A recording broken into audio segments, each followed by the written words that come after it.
अब हम युद्ध कांड के 49वें सर्ग का पारायण करेंगे। श्री राम का सचेत होकर लक्ष्मण के लिए विलाप करना और स्वयं प्राण त्याग का विचार करके वानरों को लौट जाने की आज्ञा देना।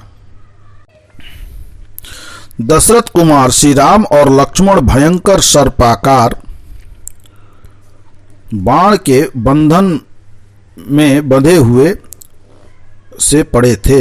वे लहूलुहान हो रहे थे और फुफकारते हुए सर्पों के समान सांस ले रहे थे। उन दोनों महात्माओं को चारों ओर से घेर कर सुग्रीव आदि सभी श्रेष्ठ महाबली वानर शोक में डूबे खड़े थे। इसी बीच पराक्रमी श्री राम नागपाश में बंधे होने पर भी अपने शरीर की दृढ़ता और शक्ति मत्ता के कारण मूर्छा से जाग उठे। उन्होंने देखा कि भाई लक्ष्मण बाणों से अत्यंत घायल होकर खून से लथपथ हुए पड़े थे और उनका चेहरा बहुत उतर गया था। अतः वे आतुर होकर विलाप करने लगे।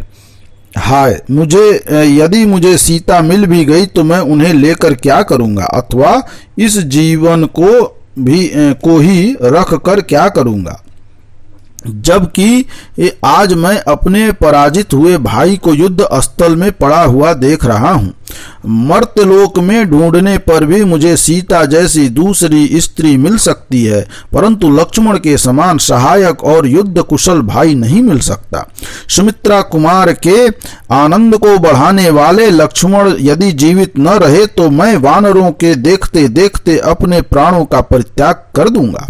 लक्ष्मण के बिना यदि मैं अयोध्या को लौटूं तो माता कौशल्या और कैकेयी को क्या जवाब दूंगा। अपने पुत्र को देखने के लिए उत्सुक हो बछड़े से बिछड़ी गाय के समान कांपती और कुरीरी की भांति रोती बिलखती माता सुमित्रा से क्या कहूंगा, उन्हें किस प्रकार धैर्य बंधाऊंगा। मैं यशस्वी भरत और शत्रुघ्न से किस तरह यह कह सकूंगा कि लक्ष्मण मेरे साथ वन को गए थे, किंतु मैं उन्हें वहीं खोकर उनके बिना ही लौट आया हूँ। दोनों माताओं सहित सुमित्रा कुमार का उपालंब मैं नहीं सह सकूंगा, अतः यही इस देह को त्याग दूंगा। अब मुझमें जीवित रहने का उत्साह नहीं है। मुझ जैसे दुष्कर्मी और अनार्य को धिक्कार है, जिसके कारण लक्ष्मण मरे हुए के समान बाण सैया पर सो रहे हैं। लक्ष्मण, जब मैं अत्यंत विषाद से डूब जाता था उस समय तुम ही सदा मुझे आश्वासन देते थे, परंतु आज तुम्हारे प्राण नहीं रहे, इसलिए आज तुम मुझ दुखिया से बात करने में भी असमर्थ हो। भैया, जिस रणभूमि में आज तुमने बहुत से राक्षसों को मार गिराया था, उसी में शूरवीर होकर भी तुम बाणों द्वारा मारे जाकर सो रहे हो।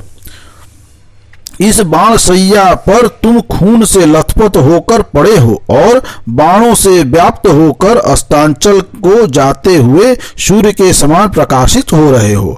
बाणों से तुम्हारा मर्म स्थल विदीर्ण हो गया, इसलिए तुम यहाँ बात भी नहीं कर सकते। यद्यपि तुम बोल नहीं सकते हो, तथापि तुम्हारे नेत्रों की लाली से तुम्हारे मार्मिक पीड़ा सूचित हो रही है।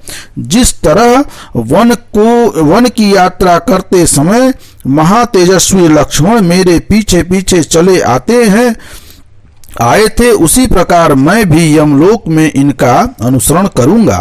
जो मेरे प्रिय बंधु जन थे और सदा मुझ में अनुराग एवं भक्ति भाव रखते थे, वे लक्ष्मण आज मुझ अनार्य की दुर्नीति के कारण इस अवस्था में पहुंच गए। मुझे ऐसा कोई प्रसंग याद नहीं आता जबकि वीर लक्ष्मण ने अत्यंत कुपित होने पर भी मुझे कभी कोई कठोर या अप्रिय बात सुनाई हो। लक्ष्मण एक ही वेग से 500 बाणों की वर्षा करते थे, इसलिए धनुर्विद्या में कार्तवीर्य अर्जुन से भी बढ़कर थे, जो अपने अस्त्रों द्वारा महात्मा इंद्र के भी अस्त्रों को काट सकते थे। वे ही बहुमूल्य शैया पर सोने योग्य लक्ष्मण आज स्वयं मारे जाकर पृथ्वी पर सो रहे हैं। मैं विभीषण को राक्षसों का राजा न बना सका, अतः मेरा वह झूठा प्रलाप मुझे सदा जलाता रहेगा, इसमें संशय नहीं है। वानरराज सुग्रीव, तुम इसी मुहूर्त यहाँ से लौट जाओ, क्योंकि मेरे बिना तुम्हें असहाय समझकर रावण तुम्हारा तिरस्कार करेगा। मित्र सुग्रीव सेना और सामग्रियों सहित अंगद को आगे करके नल और नील के साथ तुम समुद्र के पार चले जाओ। मैं लंगूरों के स्वामी गवाक्ष और ऋक्षराज मंत से भी बहुत संतुष्ट हूँ। तुम सब लोगों ने युद्ध में वह महान पुरुषार्थ कर दिखाया जो दूसरों के लिए अत्यंत दुष्कर था। अंगद मैंद द्विद ने भी महान पराक्रम प्रकट किया है। केसरी और संपाति ने भी सम्रांगण में घोर युद्ध किया है। गवय गवाक्ष शरभ गज तथा अन्य वानरों ने भी मेरे लिए प्राणों का मोह छोड़कर संग्राम किया है, किंतु सुग्रीव मनुष्यों के लिए दैव के विधान को लांघना असंभव है। मेरे परम मित्र अथवा उत्तम सुहृद के नाते तुम जैसे धर्म भीरु पुरुष के द्वारा जो कुछ किया जा सकता था वह सब तुमने किया है। वानर शिरोमणि, तुम सबने मिलकर मित्र के इस कार्य को संपन्न किया है। अब मैं आज्ञा देता हूं, तुम सब जहां इच्छा हो वहां चले जाओ। भगवान श्री राम का यह विलाप भूरी आंखों वाले जिन जिन वानरों ने सुना वे सब अपने नेत्रों से आंसू बहाने लगे।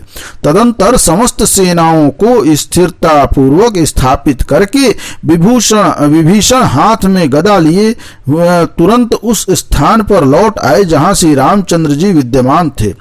काले कोयले की राशि के समान कृष्ण कांति वाले विभीषण शीघ्रता पूर्वक आते देख सब वानर उन्हें रावण पुत्र इंद्रजीत समझकर इधर उधर भागने लगे। इस प्रकार युद्धकांड का यह 49वां सर्ग यहाँ समाप्त हुआ। बोलिए राजा रामचंद्र की जय।